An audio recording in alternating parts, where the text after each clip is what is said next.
Esta noche es nuestro placer presentar al señor Peter Ortega Núñez y su nuevo libro, El peso de una isla en el amor de un pueblo. Y aquí, para presentar al señor Ortega, por favor, denle la bienvenida al presidente de la Galería Pan American Art Projects, el señor Robert Borlenghi.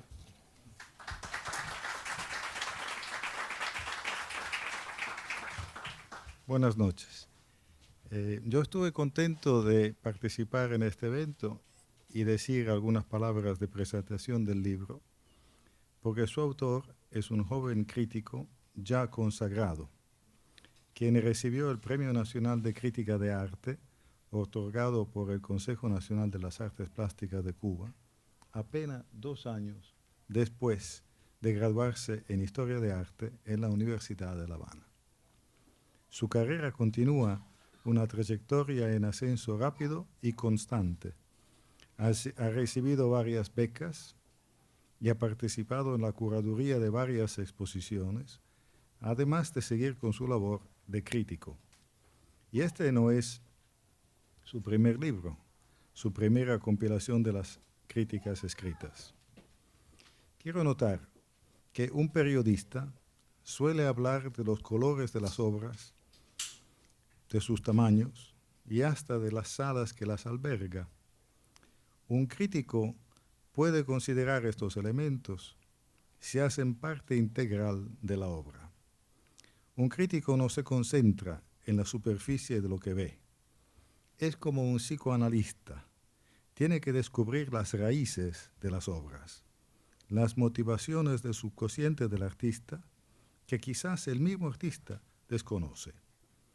No solo, una vez que ha descubierto el secreto individual de cada obra, de cada artista, tiene que ponerlos en un contexto universal para explicarlos a nosotros que no lo vemos y así enseñarnos a comprender y apreciar el arte con A mayúscula. Ese arte tiene que tener una intención. El artista tiene que tener algo que lo obliga a trabajar para expresarse. Sin una intención, no es un artista, es un pintor. El crítico tiene que ayudarnos a descubrir esa intención. Tiene que ponerla en un contexto general que todos podamos entender. Tiene que ayudarnos a sentir lo que siente el artista. Esto lo van a apreciar en este libro. El autor admite, confiesa, que ciertas obras lo afectan, lo golpean, y no se excusa por eso. Al contrario, nos dice que si no nos gusta que él se exprese a este nivel humano personal, que no le importa. Cierto, para entender la obra y el alma de un artista, es útil que el crítico haya vivido muchas de las mismas experiencias políticas, sociales, familiares, personales del artista. Esta comunión en este libro se siente, es palpable. Léanlo con atención. No es un libro largo, pero solo porque las críticas son hechas con una síntesis extremadamente clara. No hay una palabra que sobre, que no sea necesaria. Calidad de palabras en vez que cantidad. Al final, el autor dice, ya estoy cansado de escribir. Bueno, yo espero que este cansancio dure poco y que tengamos la suerte y la oportunidad de leer pronto el tercer tomo de Peter Ortega.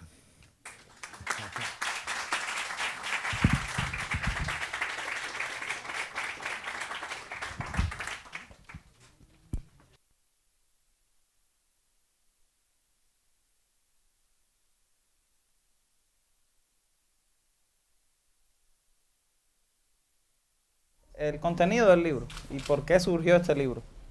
Básicamente en este libro lo que he hecho es agrupar los ensayos, reseñas, artículos más significativos que he publicado en los últimos 5 años en revistas, periódicos, catálogos de exposiciones en Cuba o en el ámbito internacional, en Europa, acá en Estados Unidos.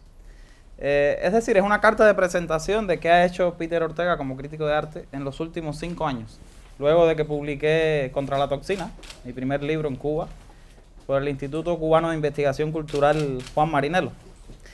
Pero también incluí en este libro algunos trabajos hechos específicamente para la ocasión, o sea, que permanecían inéditos, y los incluí en el volumen. Es un libro básicamente de crítica de arte, como decía Robert, un libro que aborda fenómenos de las artes visuales, como son la pintura, el dibujo, el grabado, la fotografía, la instalación, la performance, el videoarte. Básicamente abordo el arte contemporáneo de los últimos 15 años, digamos, artistas mayormente jóvenes, que es el perfil que me ha interesado a mí apoyar desde la curaduría, desde la crítica de arte. Quizás porque soy joven también y me siento más identificado con ellos desde el punto de vista humano, desde el punto de vista estético, ético. Y el 90% de los textos, por supuesto, son sobre arte cubano. Artistas cubanos que viven en Cuba, otros que viven en el exilio, en Miami o en otros países. Yo creo que es hora de hablar ya del arte cubano, sin apellidos, de allá, de acá. Es hora de unirnos todos ya. El arte cubano es uno solo, no importa dónde vivamos.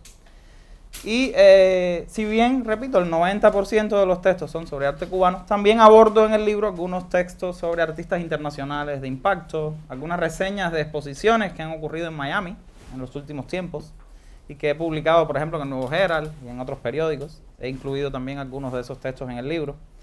Y también abordo fenómenos de la cultura en un sentido amplio, no solo las artes plásticas. Por ejemplo, hay un texto sobre el reggaetón en Cuba y su recepción en este instante, bastante polémica, su recepción para con los núcleos de poder, sobre todo. Abordo también un texto sobre la homofobia que existe en este instante en la sociedad cubana actual. En fin, es un libro bien variado, que la mayor parte es artes visuales, pero no se reduce a las artes visuales. Y básicamente, para no aburrirlos, yo creo que con imágenes es más divertido. Entonces les traje una selección de algunos de los artistas y las obras que yo abordo en el libro, muy brevemente, para seducirlos un poco. No es todo lo que abordo, pero solo algunas pistas que creo que, ya les digo, en imágenes puede resultar bien interesante. Vamos a comenzar. Bueno, este es un artista cubano que yo abordo en el libro y se llama Joel Corrales. No sé si ven bien con la luz, ¿está bien así? ¿O quieren apagar más la luz? ¿Está bien? Joel Corrales es un pintor cubano joven que vive en la isla, que se ha especializado en el tema de una denuncia bien fuerte al problema de la vivienda en Cuba, al problema o la situación de los ancianos, de la vejez. Ya ven este señor ahí encima de ese edificio en ruinas. Pero lo curioso en su obra es que él siempre establece un contraste muy fuerte entre las proporciones de la figura humana y el contexto que la circunda. Siempre sus seres humanos están agigantados. Y quizá el discurso que nos quiere decir el artista es que a pesar de sus miserias, de sus penurias económicas, ellos son grandes seres humanos. Quizás el discurso va por esa dirección, ennoblecer, dignificar a estas figuras a través de grandes proporciones, para indicarnos que pobreza material no tiene nada que ver con pobreza de espíritu. Y yo creo que él habla de esos sujetos o individuos que han perdido la utopía, que han extraviado sus sueños, sus ilusiones más genuinas, y han decidido dormir, enajenarse del mundo exterior, para olvidar las miserias, las penas. Pero más allá de la pregunta de por qué duermen, lo interesante sería cuándo despertarán. ¿Cuándo estos individuos comprenderán que una Cuba mejor es posible, que el futuro de nuestra nación está en nuestras manos y que quizás echarnos a dormir no resuelve nuestros problemas? Yo creo que es un artista bien interesante, y lo interesante es que también lo está haciendo desde Cuba, esta denuncia bien valiente, ¿no? Tenemos también en el libro un ensayo sobre este otro pintor cubano joven que se llama Alejandro Gómez. Alejandro Gómez, como pueden ver acá, se ha especializado en pintar multitudes de seres humanos que avanzan como por inercia, sin saber hacia dónde ni por qué. De algún modo nos está hablando de cómo la voluntad individual queda supeditada a los designios de la masa anónima que avanza. Y ese tema de la masa en Cuba tiene una actualidad tremenda, ya lo sabemos. Es un artista con un oficio impresionante, son cuadros inmensos, vean las dimensiones, esto es 2 metros por 3,85. Óleo sobre lienzo con un dominio del color, del dibujo, de los contrastes de luces y sombras, de los volúmenes, de la perspectiva. Es un artista interesante que de algún modo nos está hablando de ese estupor colectivo, de cómo afecta a la sociedad cubana, ¿no? En esas multitudes de Alejandro hay de todo. Si vemos, hay un policía, hay pioneros, hay todo tipo de personas. Y yo le pregunté una vez cómo él hacía las obras. Y él me dijo, pues es una cosa bien loca. Yo salgo a la calle y empiezo a tomar fotos en distintos lugares. Por ejemplo, le tomé una foto a esta anciana en La Habana Vieja. Luego a las 3 horas o a los 2 días le tomé la foto de policía en playa. En fin, de distintos lugares. Y luego en Photoshop yo armo todo eso y los mezclo, pero ellos no estaban juntos, por supuesto. Y luego partiendo de esas fotos yo lo llevo al lienzo y pinto. Y además, como es una técnica casi hiperrealista, demora a veces 2 meses, 3 en pintar una obra, porque es bien exquisito. Y bueno, y los precios, por cierto, entonces son bastante elevados. Pero es un artista bien interesante que ha tenido mucho éxito en el mercado en Cuba, sobre todo en el mercado europeo. Yo creo que Miami no lo ha descubierto todavía, es hora. Así que si hay algún otro galerista acá, además de Robert, creo que es un muchacho que tiene mucho talento. Es graduado del Instituto Superior de Arte de La Habana. Otro artista, por supuesto, otra artista ya bien famosa y conocida, esta no hay que presentarla casi, es Rocío García. Una artista cubana que viene de los años 70, que yo le dedico un ensayo en el texto, porque yo creo que todo crítico de arte cubano ha escrito sobre Rocío, y esa es una deuda que yo tenía. Y han escrito los mejores críticos cubanos de todos los tiempos, Rufo Caballero, Elvia Rosa Castro, Andrés Isaac Santana, Magali Espinosa, todo el mundo. No hay un crítico de arte cubano que no haya escrito sobre Rocío García por la calidad y la fascinación que ejerce su obra.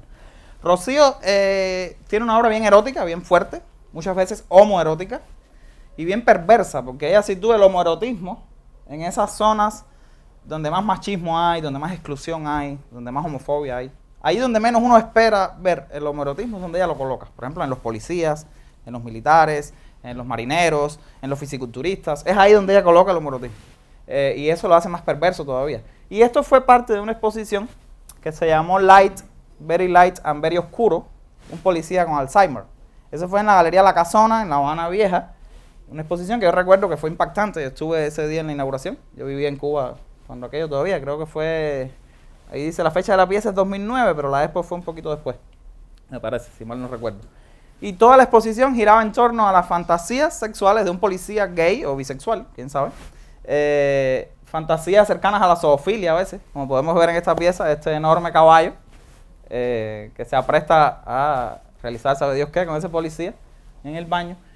Y lo valiente es hacer esto desde dentro, ¿no? Desde Cuba, en una galería cubana. Y no es que en Cuba no haya policías gays, claro que los hay, y muchos. Lo que no hay son los suficientes artistas con la valentía para pintarlo, desde dentro, desde la isla. Yo creo que esta pieza adquiere una connotación particular. Tenemos también en el libro un ensayo sobre otro joven pintor cubano que se llama Dionel Delgado.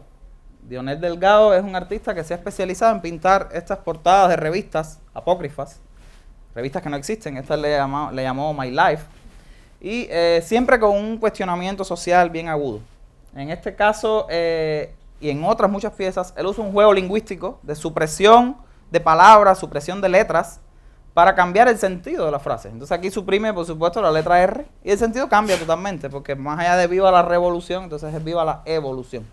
Y él se ha especializado mucho en el tema de los pioneros, y en sus obras un símbolo muy recurrente es la figura del barco de papel. Es un símbolo que se repite en muchas de sus obras, asociado a la infancia. Quizás nos está hablando del viaje como una quimera, como una ilusión, como una fantasía no resuelta, como una utopía trunca, el viaje como imposibilidad, como no lugar. Eso yo creo que es el mensaje más interesante que nos propone la obra. Es una obra bellísima y es otro artista cubano muy comprometido con la realidad que vive nuestro país, con el futuro de nuestra nación. Si nos damos cuenta, casi todas las obras tienen una vertiente social interesante. No son artistas que abordan la estética aislada en una urna de cristal, sino la estética vinculada con lo social, con la ética, con lo político.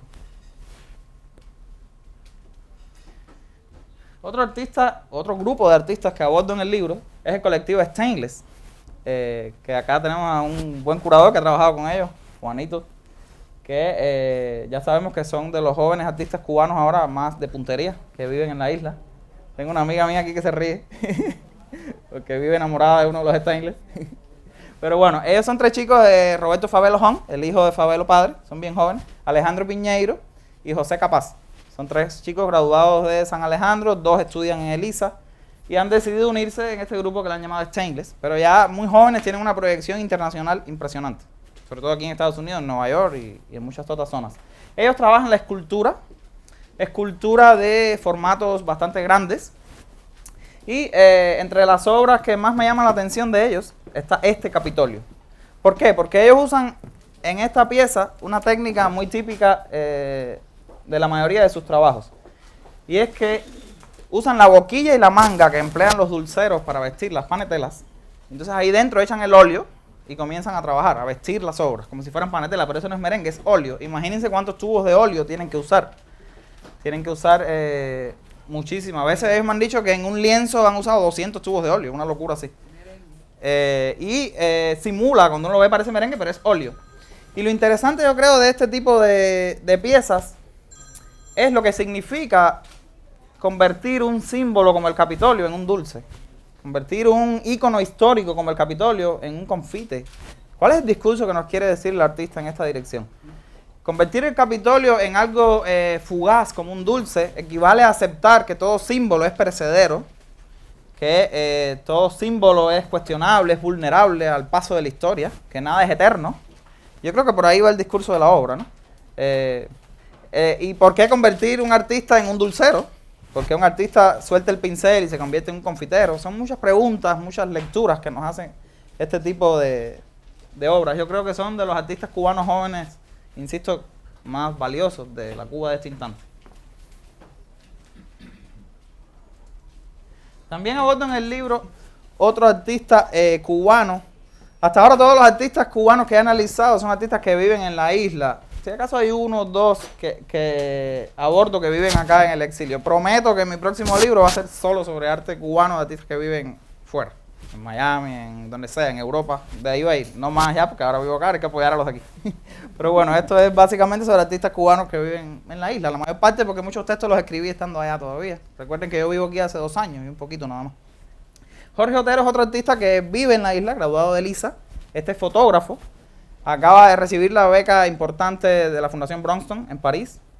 Una beca para artistas, curadores. Y Jorge Otero lo escogí para la portada de mi libro. Esa lágrima hermosa de esa niña es una obra de él. Y acá les traigo esta otra pieza para que veamos. Él se ha especializado en fotografiar jóvenes, seres humanos, pero sobre todo jóvenes. Sean chicas, chicos, pero mayormente muchachas. Pero lo curioso es que él manipula digitalmente las obras y suprime determinados órganos como las cejas, los senos, la vagina. Si vemos ahí, esa chica no tiene senos. Trabaja las texturas de la piel hasta convertir a los seres humanos casi en muñecos, maniquíes. Y la pregunta es por qué lo hace. Yo creo que nos está hablando de la deshumanización de la juventud, de la carencia de valores espirituales que se esconden detrás de las apariencias físicas. Yo creo que por ahí va el discurso. Por eso trocar a los jóvenes en muñecos es un gesto bien irreverente, que a mí en lo particular me seduce mucho. Y nada, lo escogí para la portada del libro, que el título me jugaba mucho con esa lágrima. El peso de una isla en el amor de un pueblo, y esa chica con esa lágrima. Que también les quería hablar del título y no les hablé. Es un homenaje que le hago a Virgilio Piñera, que es mi escritor preferido de las letras cubanas. Me encanta su obra.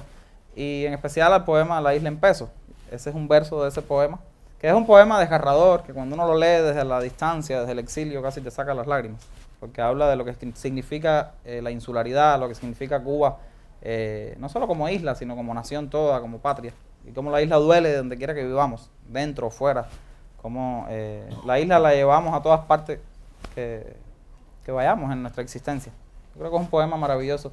Y para mí, que vivo en el exilio, tiene mucho que ver con esa nostalgia que de algún modo todos tenemos por nuestra patria. También les hablo en el libro de Litzia Albiza, otra fotógrafa cubana muy conocida que vive en la isla, que el texto sobre Litzia que les traigo en el libro es básicamente sobre una serie que ella denominó Carrera de Triple Filo. Es una serie en la que ella coloca numerosas piernas de seres humanos. Toda la serie entera es con piernas de seres humanos, y esta es una pieza que yo le encargué para la Expo Sex in the City, una expo de tema homoerótico que yo curé en La Habana en el año 2013, con 25 artistas cubanos. Ella presentó esta pieza, que son numerosas piernas de seres humanos masculinos, todos son hombres, con estas espuelas. Con lo cual, Litzia nos está hablando del placer vinculado con el peligro, con la agresión, con lo punzante, el erotismo vinculado con el dolor. Y de algún modo, lo interesante en esta serie es que hay 2 niveles narrativos, el abajo y el arriba. El arriba está ausente, elíptico, nunca se ve, nunca se ven los torsos, solo vemos las piernas. Y la obra habla más desde el espacio ausente que desde el espacio presente. ¿Por qué les digo esto? Porque por la curiosidad que suscita y las fábulas que uno se inventa en la mente al tratar de adivinar qué estará sucediendo ahí arriba si hay tantas piernas de hombres juntos debajo. ¿Qué podrá pasar en la escena superior? Sí, porque de pronto el nivel narrativo de arriba no está, pero sí está en nuestras mentes, porque uno enseguida se cuestiona, ¿no? ¿Qué podrá estar sucediendo en esa escena arriba? Fue una manera de hablar del homoerotismo, me dijo ella, desde lo sutil. Ella me dijo, yo no soy tan fuerte, yo no puedo hacer algo porno, agresivo, como tú querías. Yo soy más sutil. Entonces yo te hablo desde las piernas, tú imagínate lo que va a estar pasando ahí arriba. Yo no te voy a fotografiar lo que está pasando ahí arriba. Que era una expo donde yo traté de mezclar el erotismo con lo porno. De que los artistas estuvieran en ese punto límite, en que lo erótico y lo porno desdibujan sus fronteras, se funden. Y yo le decía, Lindsay, pero eso no es porno. Y entonces ella me decía, sí es porno, imagínate todo lo que hay arriba, todo se relaja. Entonces está bien, es una manera de hablar del erotismo desde la ausencia, desde el nivel narrativo superior. Entonces, bueno, otro artista interesante cubano, bien agresivo, es Carlos Martiel Delgado Sáenz. Ya este es parte del exilio, porque ya no vive en Cuba. Es un artista bien interesante, graduado de LISA, que trabaja la performance, la acción con su propio cuerpo. Es un arte muy conceptual, donde el artista compromete muchas veces su propia salud física, mental, para realizar una denuncia bien fuerte. Como por ejemplo en esta pieza, que se llama Marea, donde él permaneció enterrado en la arena hasta el cuello 2 horas, en la playa capitalina La Concha, esperando la subida de la marea, comprometiendo su propia vida de manera real. Son performances que realmente podían haberle costado su vida. Lo interesante es por qué un joven cubano decide autolacerarse, castigarse, por qué decide hacerse daño. Ese es quizás el gesto más fuerte de denuncia, de protesta ante una sociedad que este joven entiende decadente, sórdida. Es el gesto más violento de denuncia que puede hacer un artista, ya no desde su obra, sino desde su propia vida, desde su propia salud física y mental muchas veces, porque hay otras obras donde ha comprometido su salud mental. By the way, el texto de Carlos Martiel se titula El peso de una isla en el amor de un pueblo, y ese título lo cogí como título del libro, pues creo que para mí es uno de los ensayos más fuertes que hay en el libro. Me inspiró mucho escribirlo, la verdad. Tenemos también un texto en el libro sobre esta polémica, muy polémica pieza de Wilfredo Prieto en la pasada Feria Arco Madrid 2015, una de las ferias de arte contemporáneo más importantes, ya sabemos, del escenario del arte hoy día. Y les decía que fue una pieza muy polémica, como todo Wilfredo Prieto. Él es uno de los artistas cubanos, digamos, más rankeados ahora mismo en el contexto internacional. Es muy joven, pero siempre es bien polémico, le gusta provocar a todo el mundo, al público, a la crítica, a las galerías, al mercado, a la institución arte. Y esta pieza en la Feria Arco Madrid, él presentó nomás este vaso con agua en su interior, el agua hasta la mitad, y le puso un precio de 20.000 euros. Y el mercado español y la crítica y el periodismo español, que es muy sensacionalista, no se hablaba de otra cosa, le siguieron el juego, eso es lo que él quería. Y salió como en 30, 40 periódicos del mundo entero, que fue horrible. Todo el mundo escandalizado, que eso no es arte, que eso no es arte. Ese discurso que ya está un poco envejecido, ¿no? Porque qué es arte y qué no, es muy difícil responder esa pregunta. Yo creo que Wilfredo siempre está jugando, y escribir sobre él es seguirle el juego, porque él lo que hace es provocar. Pero a mí me gustó el vaso, más allá de si es arte o no, más allá de si un vaso con agua vale 20.000 euros o no, a mí me gustó el detalle y me puso pensando una semana de por qué el vaso está hasta la mitad. Y luego digo, claro, es un principio básico de la psicología. La pregunta que él nos está haciendo es, ¿el vaso está medio lleno o está medio vacío? Si somos optimistas, lo veremos medio lleno y descubriremos en él una hermosa obra de arte. Si somos pesimistas, lo veremos medio vacío y pensaremos que eso es una estafa y no tiene nada de artístico. Principio básico de la psicología. Yo creo que ahí es donde está el valor de la pieza. Y por supuesto también un cuestionamiento al mercado, un ataque a la lógica del mercado de arte. Porque él dijo en una entrevista, siempre habrá que un bobo que pague los 20.000 euros por la obra. Claro, porque él ha vendido hasta un melón en 20.000 dólares también. Un melón de comer, que luego se va a podrir, que es incoleccionable. O sea, es un artista que juega con eso muy cínicamente y lo dice, lo declara impúdicamente. Y por eso es que me gusta su impudicia. Él no lo esconde, él lo que provoca es, él le encanta provocar. Es un artista que a mí me fascina, la verdad, su obra. Hay que hacer una sobre la provocación. By the way, este ensayo, yo cuando yo estaba escribiendo cosas para el Nuevo Herald hace un tiempo, este ensayo lo mandé al Nuevo Herald y me dijeron que era muy elitista, que a nadie le iba a interesar eso. Y dije, pero si el vaso es muy divertido. Y bueno, o sea, los periódicos son para las masas. Y dije, pues lo pongo en el libro. Y lo puse, el primer texto del libro es ese. Es mi venganza. Entonces, algunos de los artistas internacionales que abordo en el libro,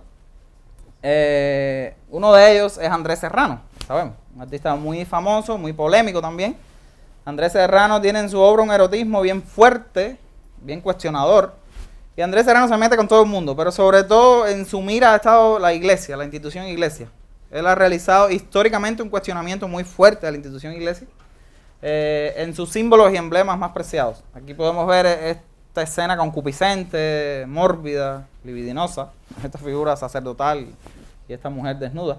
Pero Andrés Serrano es muy famoso y conocido y salió a, creo que su obra más polémica en el ámbito internacional fue aquella donde cogió un crucifijo y lo metió dentro de un vaso de orina, y luego le tiró una foto y le llamó Peace Christ. Ese fue un escándalo. Creo que hubo polémica hasta en el Congreso, en el Senado norteamericano. Fue una pieza bien fuerte. Y bueno, esta pieza va en esa dirección.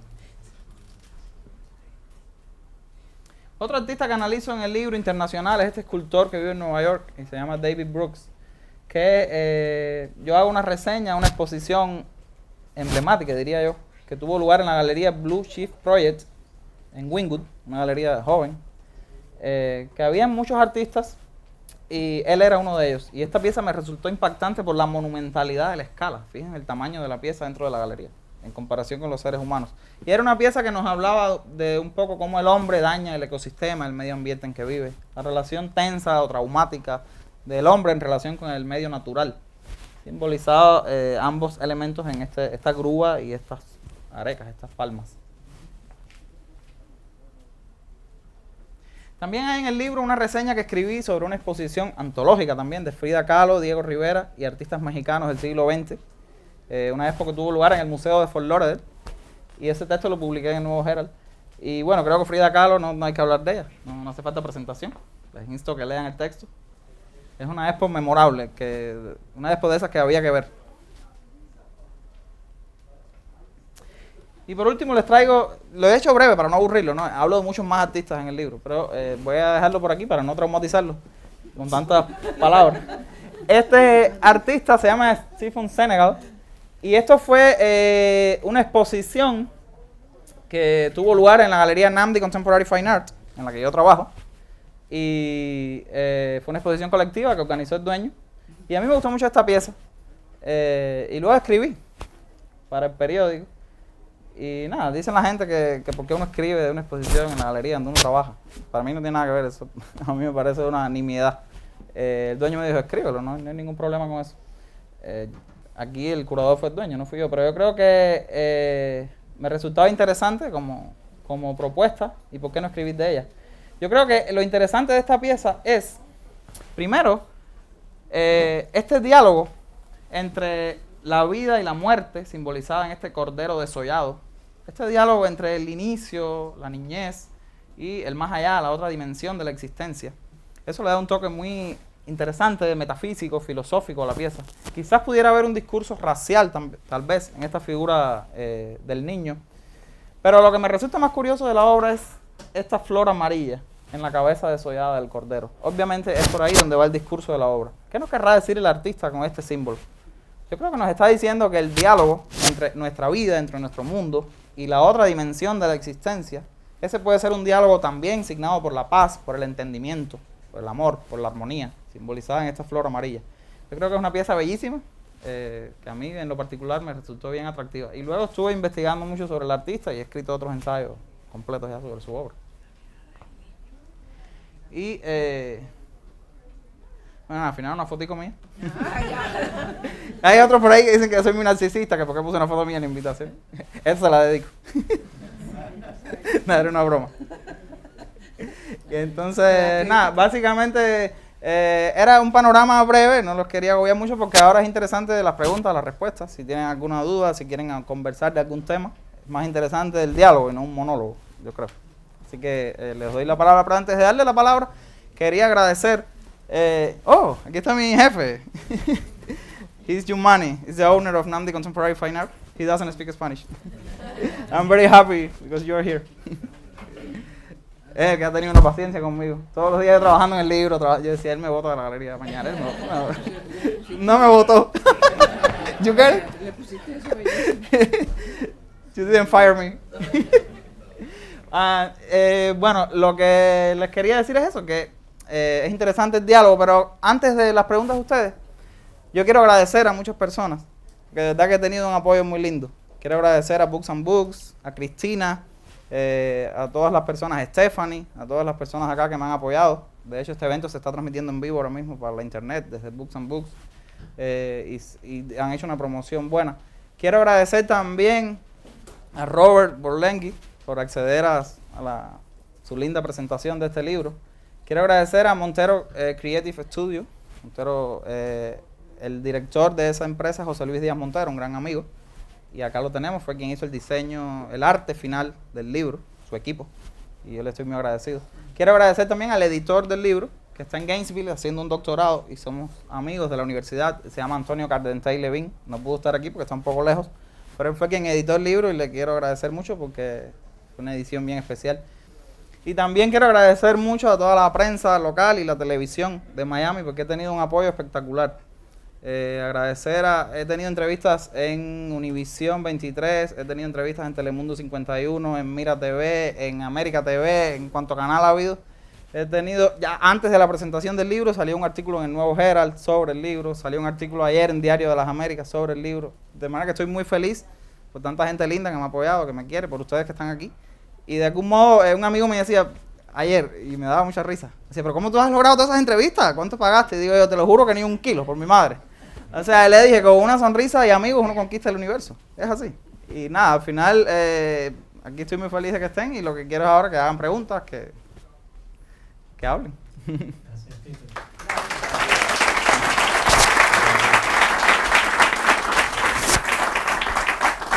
Tenemos mucho tiempo para preguntas, pero como estamos en la internet, te voy a arreglar el micrófono. ¿Estaba malo el micrófono? Estaba muy bajo. Muy bajo. Mira que no se oye nada lo que hablé. Okay. Perdón. Coño, qué difícil. Ok. Mejor así. Ok, si cualquier persona tiene preguntas, adelante. Sí.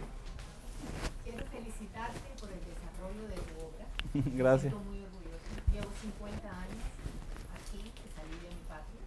Y quiero felicitarte por algo que dijiste al comienzo. Dijiste, comencemos a hablar de la cultura cubana. No de aquí y de allá. Claro. Así que te felicito enormemente y me siento muy orgullosa. Gracias.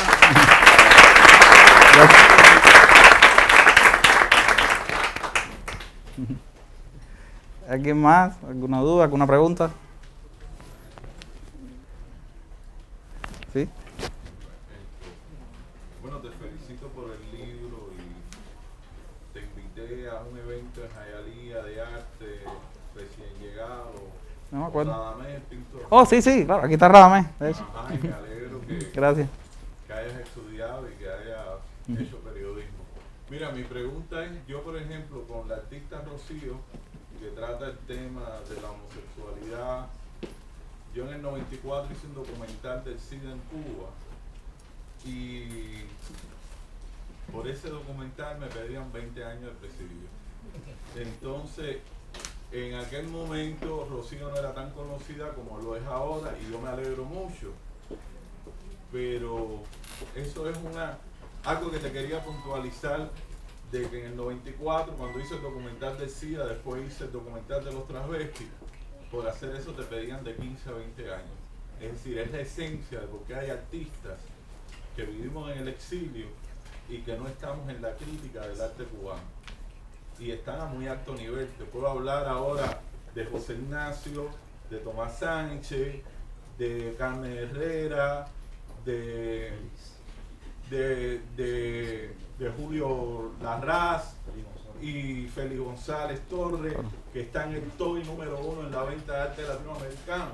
Y en ningún libro del boom del arte y de las bienales de La Habana están los artistas del exilio que seguimos censurados en este boom cultural cubano, llámese bienal, llámese festival de cine cubano.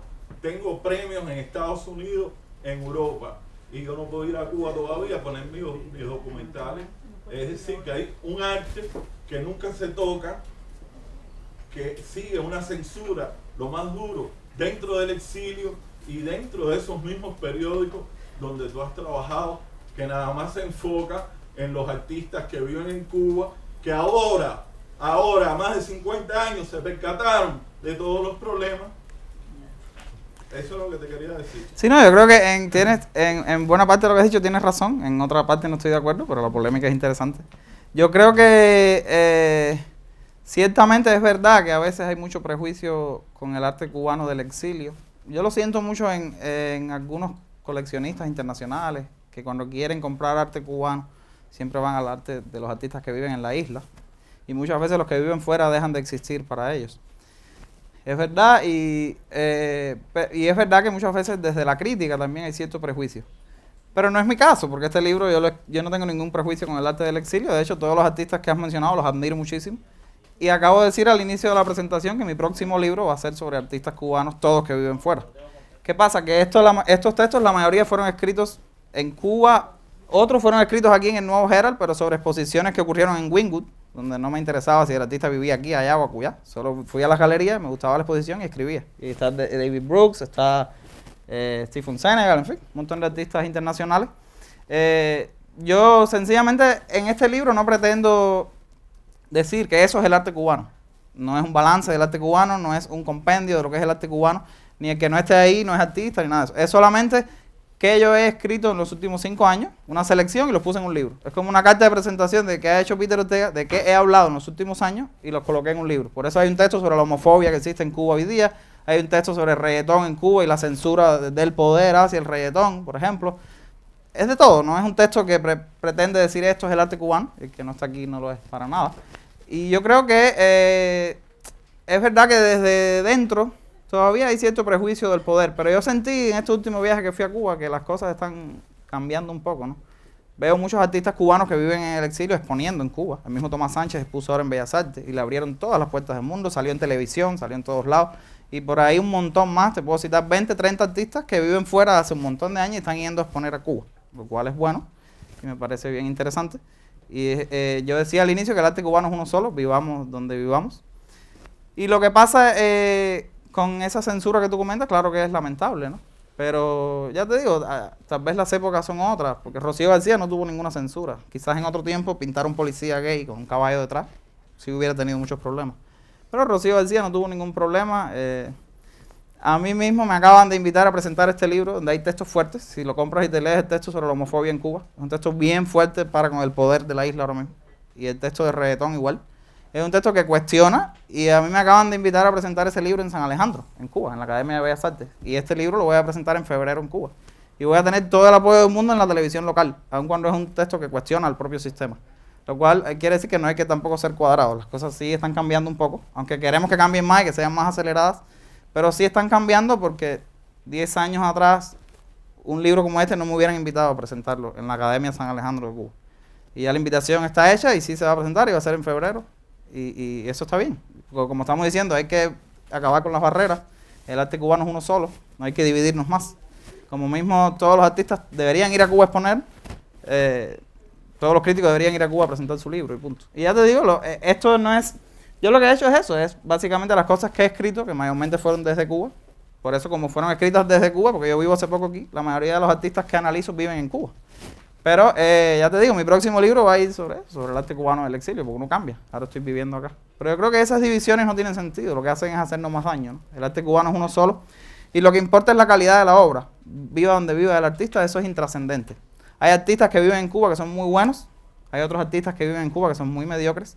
Hay artistas cubanos que viven en el exilio con un gran talento y hay artistas cubanos que viven en el exilio que no tienen ni gota de talento. No importa dónde vivan, lo que importa es la calidad de la obra, lo que hacen. Y el crítico también es libre y tiene derecho a decidir sobre qué escribe, sobre qué no. Y no tiene nada que ver con dónde vive el artista, sino con las motivaciones que te suscitan esa obra. Si te interesa, si te parece valiosa, si no. Y este libro, ya te digo, como estoy en Estados Unidos, un país libre, no hay ningún tipo de censura, no hubo coerción. Yo hice el libro y podía haber escrito lo que yo quisiera. Soy un país libre y podía haber puesto ahí lo que quisiera. Pero creo que el momento para hacer un libro sobre el arte cubano del exilio es el próximo libro, no es este. No sé si respondo a tu pregunta. Gracias. Yo te felicito porque he visto tu carrera y he perseguido hasta en Facebook, ¿no? la Gracias. foto sobre aquella exposición erótica que pudiste presentar en Cuba. Y yo creo que hay que ser bien, pero bien valiente para hacer eso. Gracias. Yo creo que el arte en Cuba no está despertando ahora, está despertando desde hace muchos años. Y los artistas en Cuba se están manifestando de siempre, se han manifestado y hay que ser muy valiente para hacer eso. Y tú eres un pionero también en ese mover nuevo de libertad, ¿no? De libertad de adentro. Y si te pones a pensar, en Cuba es tremendo, no solamente por lo que sabemos y conocemos, sino que solamente conseguir el acrílico para hacer una obra, o sea, es una batalla, ¿no? Oh. Y yo discrepo un poco, creo que hay que ser muy valiente para ser artista en Cuba y hay que ser muy valiente para ser crítico de arte en Cuba. Gracias. Maylin. Hay muchas cosas que quizás ya hemos hablado porque somos amigos, pero creo que sería interesante como joven, como crítico de arte, ¿cuál es tu posición? ¿Cómo ves el arte de Cuba, el arte que se está haciendo ahora mismo en Cuba? Con toda esta apertura, quizás ya muchas dudas, muchos pensamientos internos de los propios artistas que no podían expresar anteriormente, ya ahora es libre y ya no está tan, digamos, tan escondido ese arte que uno lo veía y de pronto lo admira. Ya ahora cualquier persona puede hacer un arte que no pueda ser censurado, ya lo veíamos en estas obras de jóvenes artistas. Ya ahora uno se pregunta, ¿qué va a ser censurado en Cuba con tanta apertura? Como joven crítico de arte, quiero saber, y quizás algunos también, ¿cuál es tu visión? ¿Cómo tú ves el arte cubano? Bueno, yo cuando viajé hace poco a la isla, sentí dos grandes orientaciones. Sentí unos artistas, sobre todo en el arte más joven y no tanto, y son las dos grandes orientaciones que han existido por mucho tiempo, yo creo, ¿no? Sentí unos artistas haciendo un arte muy social, político, todavía al servicio del cambio, esto que hablábamos, y muy fuerte, beligerante, digamos. Pero sentí un grupo muy numeroso, y creo que ya van siendo la mayoría, que están un poco cansados de esa crítica política, como tú dices, porque a veces creen que no conduce a ningún sitio, ¿no? Y creen que un lienzo no cambia ningún estado de cosas, o que una pintura no va a cambiar el futuro de una nación. Y están cansados, ¿no? De la crítica social, lo cual no quiere decir que no quieran una Cuba libre, una Cuba mejor, una Cuba más democrática, en fin. Lo cual no quiere decir que no quieran lo mejor para el futuro de su país, pero sienten que el arte no es la tribuna para expresarlo. Y ese grupo grande, muy grande de artistas jóvenes, están haciendo un arte muy universal, desterritorializado, sin marcas locales, como muy transnacionalizado, que tú lo ves y si no te dicen el nombre ni te dicen que es cubano, encaja en las grandes urbes del arte internacional. Y es el arte que se exhibe ahora mismo en donde quiera, en Nueva York, en Alemania, en Francia. Es un arte muy que rehuye de lo local y que dijo, bueno, basta ya de mirarnos al ombligo y basta ya de tanta insularidad, ya sea bendita o maldita. Basta ya de estar comentando los propios problemas que tenemos. Es hora de hablar de problemas universales que tienen que ver con el ser humano, viva donde viva, no con los problemas de los cubanos. Basta ya de hablar de la libreta de abastecimiento y que si no hay pan, o que si... O sea, que también es importante que haya artistas que sigan denunciando. Pero bueno, este grupo que siento, insisto, que es la mayoría, es esa la palabra, haciendo un arte, digamos, que se suma al proceso de globalización cultural. Y eso puede ser bueno por una parte, pero para muchos es malo, porque muchos comentaristas sienten que si el arte cubano sigue en esta dirección puede perder su identidad, puede perder su morbo, su encanto. Yo lo decía en Univisión el otro día en una entrevista, que el encanto del arte cubano básicamente para el mundo entero es su carácter de que ha estado en una burbuja detenida en el tiempo, la isla, ¿no? Su carácter exótico, místico, que como viajar a Cuba a ver el arte o lo que sea, es como viajar atrás en el tiempo. Ese exotismo, ese morbo con la política, si eso deja de existir, quizás el interés que hay hacia el arte cubano de la isla disminuya un poco, ¿no? Pero yo creo que estos artistas están haciendo un arte que lo que les importa es internacionalizarse, exponer fuera, no, ni siquiera les importa exponer en Cuba. Y está muy bien, ¿no?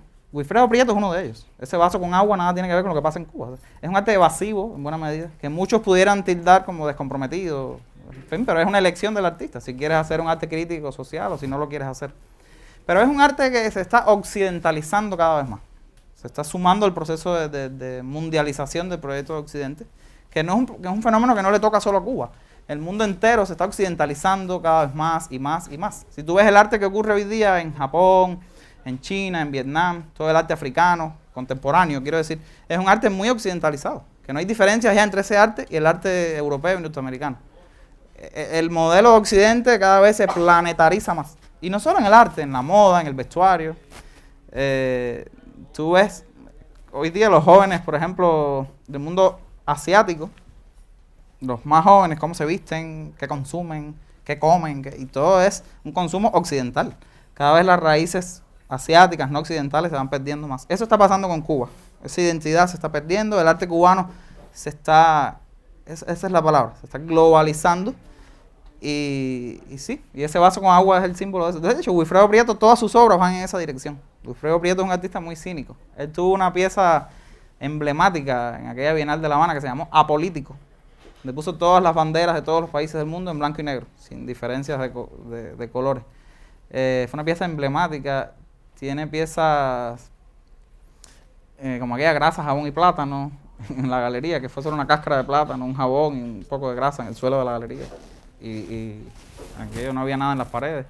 Es un artista bien cínico, ¿no? Pero yo creo que él va por esa dirección, por decirnos que basta ya de los localismos y de... Que Mosquera, hemos hablado mucho de eso. Mosquera es un gran crítico cubano que ha dicho que... Mosquera ha dicho que no se fabrica identidad, no se construye identidad.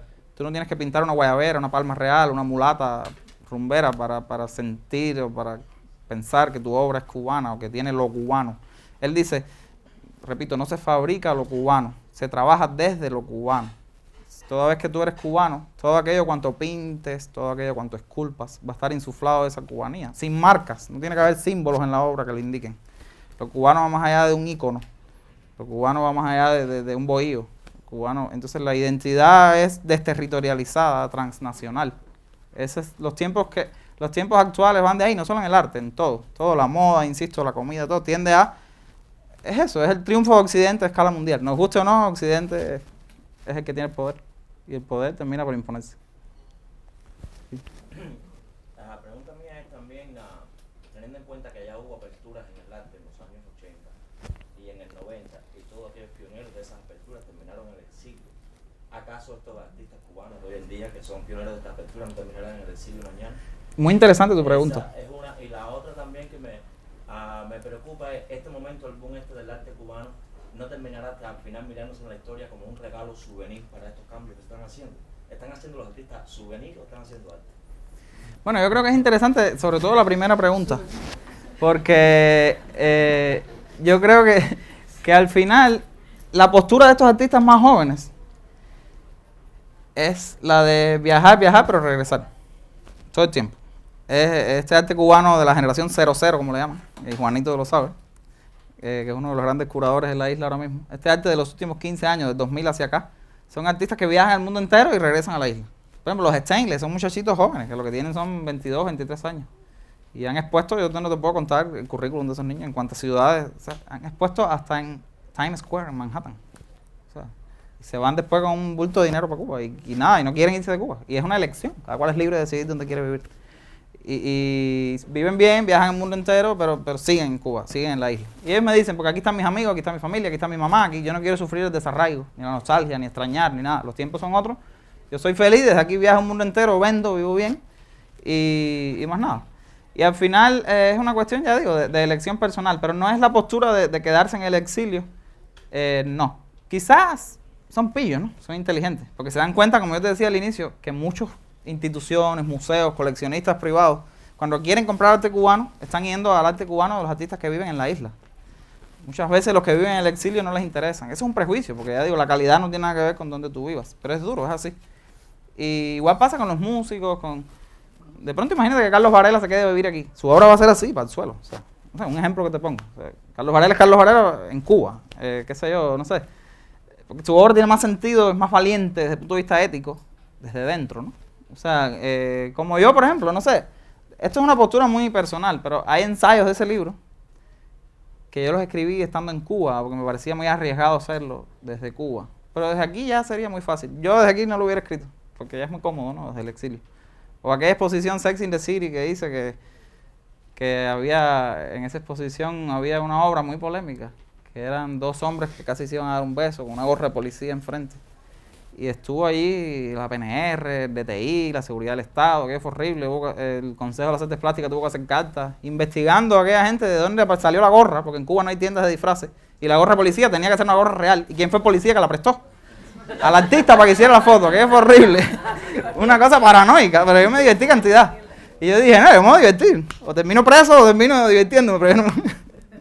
Y al final no pasó nada, no descolgaron ni un cuadro, la exposición se quedó. Pero sí hubo esa intriga, ¿no? O sea que ese tipo de arte que remueve los cimientos, que sofoca el poder, cuando el poder coge miedo, eso yo lo disfrutaba mucho, ¿no? De ver toda aquella operatoria de generales de DTI y todo, a ver la pieza en la galería. Aquí a mí me daba mucha risa, yo lo disfrutaba. Pero hacerlo desde aquí es muy cómodo, porque ya no es irreverente. Aquí estamos en un país libre, uno dice lo que quiera. Y yo a veces exposición aquí y no tiene esa iconoclasia que tenía allá. Por eso que mi próximo libro va a ser sobre el contexto de acá.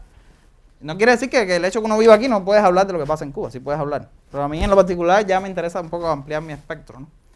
Y la segunda pregunta, ¿cuál era? Disculpa que me fui del aire. Yo creo que no, que el souvenir, desde los años 80 para acá, ya el arte cubano se ha alejado bastante del souvenir. Eso me lo decía Mosquera, ¿no? Cuando dice souvenir, me estás refiriendo a la cosa kitsch del paisajito de la catedral. No puede ser un arte bien moderno, enfocado con todas estas características, pero al final, cuando hagamos el resumen, a lo mejor vemos que estaba para complacer un mercado. Ahí es donde me refiero. Sí, obviamente puede ser que haya algunos artistas, pero otros no, depende. Hay algunos artistas cubanos jóvenes que están muy bien insertados en el mainstream, que ellos son pillos y ellos persiguen el mercado, ellos saben por dónde va la lógica del mercado, lo estudian bien y van por ahí, pero no es la mayoría, son 2, 3.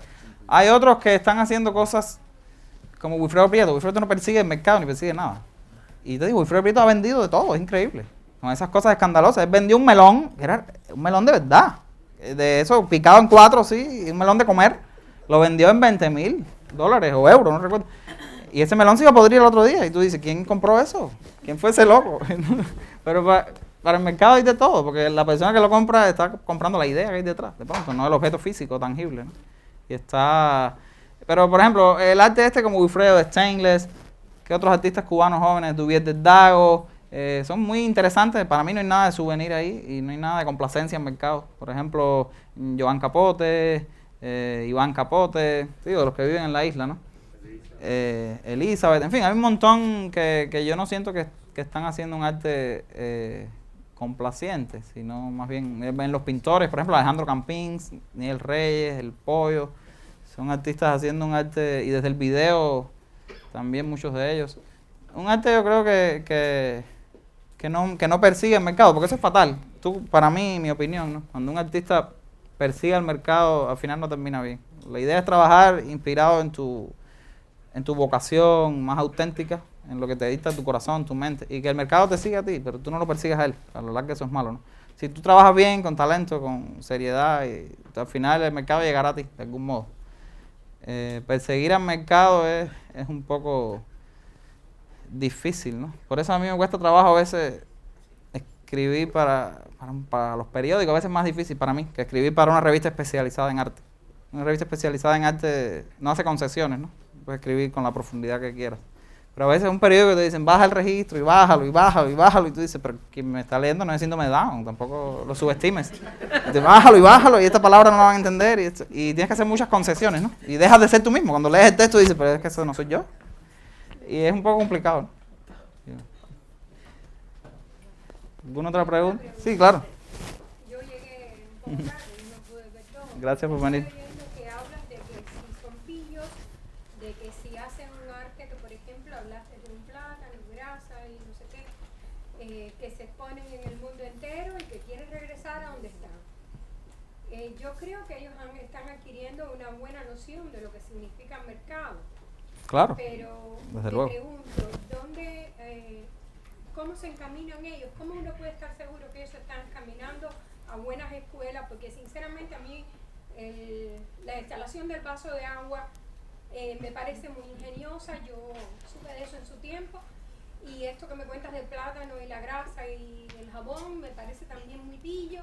Pero el arte, el ir a una escuela, aprender, ir todos los días, darle con el pincel, coger destreza, crear un concepto ¿En dónde están ellos? Porque hasta ahora lo único que me llevo de este pedacito que pude oír, lamentablemente, es que son muy listos. Y me agrada que sean listos, todos los cubanos lo somos. Pero quiero algo más. No, tu pregunta es muy buena. Quiero pensar que algo más. Tu pregunta es muy buena. Tu pregunta es... Sí, pero yo quiero que No, pero me gusta la pregunta, porque muchos críticos y teóricos de hoy día dicen que una característica del arte actual, no solo cubano, es el cinismo. El cinismo y el ser un arte camaleónico, un arte donde a veces importan más los fines que los medios, un arte un poco maquiavélico.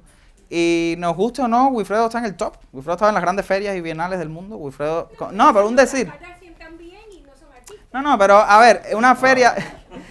Si tú piensas en una feria como Arco es una feria seria, no cualquier galería expone ahí. O sea, hay un criterio de selección para elegirte, para participar en un stand. No es que tengas el dinero o no. No todo el que tiene dinero paga un stand en Arco. La feria muchas veces te dicen no, porque el proyecto no tiene calidad. Estoy pensando en esa feria, estoy pensando en Ballet Latina en Suiza, estoy pensando en Art Forum Berlín, estoy pensando en Art Toronto en Canadá. Y en las grandes bienales hay criterios de selección. No es que tú pagas el dinero y estás en el stand, no. Tiene que haber una calidad. Y Wilfredo ha llegado a los mejores circuitos del arte internacional, que todos pasan por un filtro de grandes curadores que deciden qué se exhibe y qué no. Curadores que merecen un respeto en su ojo entrenado, en su conocimiento. Y yo creo que en el caso de que tú me decías, ¿dónde están los estudios? Todos estos artistas de los que he hablado, y Wilfredo Prieto sobre todo, todos han estudiado en las escuelas de arte de Cuba, que tienen una preparación extrema, rigurosa. Wilfredo es graduado del Instituto Superior de Arte de La Habana. Todos son artistas que saben dibujar y pintar a la perfección, que te pueden hacer un retrato hiperrealista ahí, si tú quieres, que parece una foto. Tienen un dominio del dibujo, de la perspectiva, del escorzo, del color, impresionante. Sencillamente no quieren hacer ese tipo de arte de oficio, formalista, porque no creen en eso. Porque creen o les interesa más el concepto, el contenido, la idea, y no les interesa el aspecto estético, formal, técnico. Y también es una elección. Es un arte conceptual y la palabra lo dice, lo que importa es la idea. Y yo por lo menos escribí 20 páginas sobre el vaso, por lo menos a mí sí me puso a pensar. Si tú puedes escribir 20 páginas sobre un vaso con agua, por lo menos a mí me movió el cerebro. Y el arte conceptual es eso, problematizar las ideas y que tú te quedes a pensar y no decir qué lindo, qué bien pintado está, qué dibujo tiene el tipo. Yo creo que al final es que también el arte de oficio es legítimo, yo no critico nada. Pero yo creo que es interesante, que es una tendencia de hace mucho tiempo, en los últimos 40 años, en el mundo entero, sobre todo en Occidente. Eso no es solo de Cuba. Es una tendencia de que del binomio forma-contenido, el arte cada vez más está priorizando el contenido en detrimento de la forma. Del binomio oficio, valores estéticos o conceptos, filosofía, mensaje, el arte está diciendo esto no me interesa y lo que me interesa es la idea, el aspecto físico no cuenta. Y en el fondo Wilfredo Prieto está hablando de eso, porque yo lo digo en mi texto. Si hubiera sido una foto del vaso con agua o una pintura hiperrealista del vaso con agua, a nadie le hubiera molestado. La gente con lo que no puede es con la negociación, el pacto entre el arte y la realidad. Cuando estos se confunden, desdibujan sus fronteras, es cuando la recepción entra en pánico. Y la polémica es porque el vaso real, él lo puso hasta la mitad de agua. Si hubiera hecho, repito, una foto del vaso, una pintura del vaso, a nadie le hubiera asombrado. Porque la gente dice, oh, bueno, ahí hay un oficio, pintó, usó el pincel. Pero es que en el arte contemporáneo, poco importa el medio. Poco importa si el vaso se pintó, se dibujó, se fotografió o si se lanzó nomás al recinto galerístico. Lo que importa es lo que el vaso significa, lo que él comunica, el mensaje que hay detrás. Esa es la esencia del arte conceptual. Y ya te digo, a mí sí me dice muchas cosas el vaso, sobre todo por la idea de que está medio vacío, medio lleno. Y al final la idea de que, yo decía en mi texto, ¿no? En medio de una sociedad occidental tan decadente, sórdida, a veces preñada de guerra, violencia, con tan poca escala de valores, sería muy falso volver a amar a un Moisés, a una Piedad, sería muy falso pintar al estilo renacentista. Y yo creo que Wilfredo Prieto nos está dando el circo que merecemos, para una sociedad decadente, para un siglo XXI preñado de dobleces, guerra, violencia. Pues nada mejor que un arte cínico, camaleónico, escurridizo en su verdad y su dimensión ética. Un arte que descree de sí mismo, que descree de su propia lógica. Un arte que le canta al absurdo. Un arte que, como diría Jean Baudrillard, ese célebre teórico y filósofo francés, decía Jean Baudrillard que esa obra no está segura de ser verdaderamente una obra de arte, ni el que la mira está seguro de tomarla por una obra de arte. Y es en esa inconsistencia, en esa falta de propósito, donde está, yo creo, el valor de la obra. Sí, el señor tenía otra pregunta. También donde se habla de tanta, hoy en día, de tanta riqueza, de tantos millones en el mundo, todo ese vaso de agua a la mitad, tanta gente que está pasando sed. Disculpa que te interrumpa, eso es lo que digo yo en mi texto. O sea, mientras algunos en ciertas zonas de nuestro planeta siquiera tienen agua para beber, otros recorren los pabellones de arco cuestionando la artisticidad o no del vaso con agua. Esas son las paradojas del mundo en que vivimos. Hablando de ya en términos culturales, en términos de la UNESCO, una obra física que va a ser patrimonio físico de la nación, es importante, un poco que tú me hiciste la evasión de la historia, ahora yo te hablo la evasión de la identidad es importante porque es lo que hace la cultura. Yo veo en estos artistas que no es solo el vaso de agua, es el plátano, es la guayaba, es el melón, es la ausencia. Oye, Amelia pintó un mural grandísimo que está ahora en La Habana Vieja, que se llama Fruta del Caney, y se puso en un fruticuba. Y otros artistas hicieron cenicero, etcétera, y se llevó el arte al pueblo. Pero aparte del facilismo, etcétera, los contenidos, que ya es una moda, y con relación a lo de super, un estereotipo que se vende en las galerías de La Habana, va contra lo patrimonial que está escrito, y que hay grandes artistas en Cuba, como Nelson, como Flora, etcétera, que yo respeto y respeto. Y yo también he ido a La Habana y di una conferencia en la Fundación Ludwig que se llamó Milla 45, porque por esos plátanos, es decir, por la gente que vive en el arte de la extrema derecha o de la extrema izquierda, la cultura, el patrimonio y la identidad está en peligro. Bueno, como yo te decía ahorita, yo creo que la identidad no tiene nada que ver con un símbolo visual, es otra cosa. La identidad no tiene nada que ver con si es un vitral, o si es... yo creo que hay un artista cubano, por ejemplo, como Alejandro Campins. No, en el mundo entero. Tú miras hoy un artista francés, alemán, de Nueva York, y no hay marcas locales. No hay nada que te diga, cuando tú ves el cuadro, no hay nada que te diga que el tipo vive en Berlín. Es un arte que se puede haber pintado en Vietnam, en Japón, en China. Cuando tú ves un arte hoy de los más fuertes que están ocurriendo en China, por ejemplo, tú lo ves y repito, es un arte desterritorializado. Nada tiene que ver con lo local. No hay nada en la obra que te diga de dónde fue hecha la obra ni de dónde provino el artista. Esa noción de identidad ya se ha perdido hace más de 20 años, pero no solo en el arte cubano. El arte de hoy día en el mundo entero es un arte desterritorializado. El concepto de patrimonio depende del tiempo. Hoy día son patrimonio Amelia Peláez, el otro por el tiempo. Tú no puedes pretender que un muchachito joven que tiene 22 años sea patrimonio. Cuando pasen 200 años, yo estoy seguro que Wilfredo Prieto va a ser patrimonio. Hay que darle tiempo al tiempo.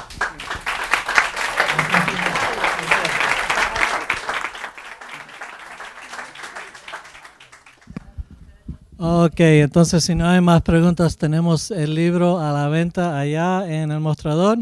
Peter va a estar firmando allá en la mesa a la derecha de la pantalla. Quiero dar las gracias al señor Robert Porlenghi por su presentación. Y por favor, un fuerte aplauso para Peter Ortega Núñez. Muchas gracias. All right.